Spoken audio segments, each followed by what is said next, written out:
आप लोग के प्यारे आशीर्वाद पर तो पवनवा हमेशा गरजत रहेला। बेटा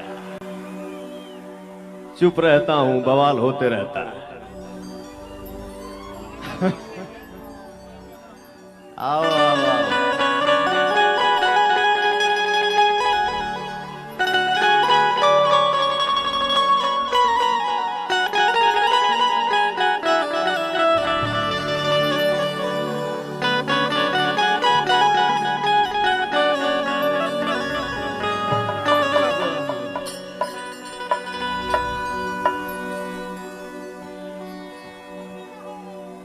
मोन हमें बांध लिया कि बिटोरा में बांध ली।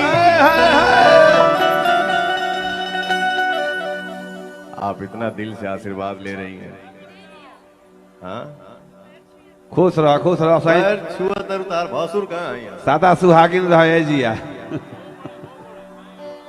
भगवान तार सिन्होरा बनौले रखस। भगवान के सामने, अपने ऑडियंस के सामने हमनी के खड़ा बानी जा, इनको प्रणाम करिए। और यहाँ के लिए हीरोइन आप हैं, आपका हीरो मैं हूँ, गले लगिए। है वाह, थैंक यू।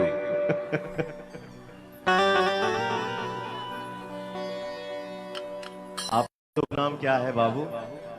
संजना। वाह रे संजना, वाह बॉडी तो बनेगा भाई। सवाल मत करो जा, प्यार से भैया, प्लीज प्लीज प्लीज, झगड़ा नहीं। अरे कुर्सी डांस मत करिए प्लीज भैया।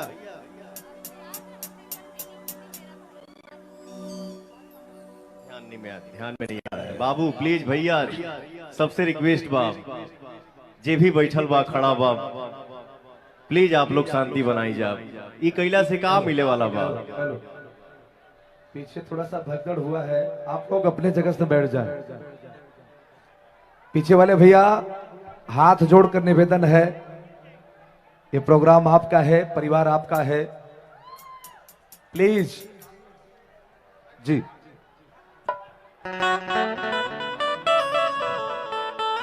और इस साइड हमारे भाई लोग, कुछ मुझे बोला गया है, आप हैं तो हम हैं, आपको दिक्कत होगा तो फिर मैं चैन से रह नहीं पाऊंगा।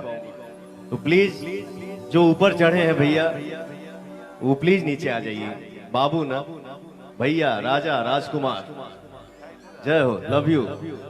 देखिए है रे पगला, करंट मत लागे, नीचे जाओ। नीचे बैठे प्लीज। नीचे बाजू। अरे खंबे से खाली उतरिए, नीचे गिरिए, नीचे आ रही है, आइए नीचे प्लीज। आप भी नीचे बैठिए।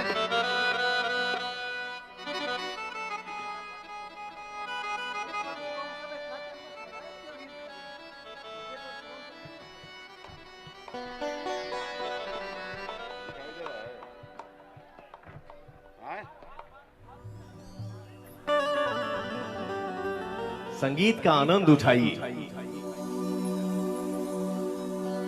तू मैं झगड़ा करने से कुछ मिलने वाला नहीं है भैया। आप हैं, आप हमारे भगवान हैं, आप हैं तो हम हैं। आप सब प्रेम से रहिए, हम लोग साथ रहेंगे, मिलजुल के रहेंगे तो हमारा इंडस्ट्री बहुत आगे जाएगा। इतना बड़ा हन माला रे पगला, छोट माला लिया, रख रख रख, छोटहन माला ले आके रख द, बाद में हमरे कामे आई। मोन हमें बांध लिया कि बिटोरा में बांध ली। होश मन करे रूप तो हर सिन्होरा में बांध ली।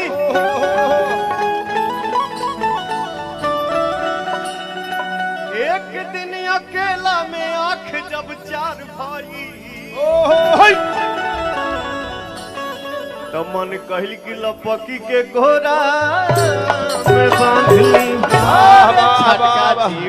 जियो जियो, धन है तक की अंधेरी से बोरी वाली जाती है।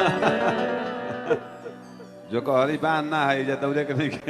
अरे पाड़ा बैठ चुपचाप।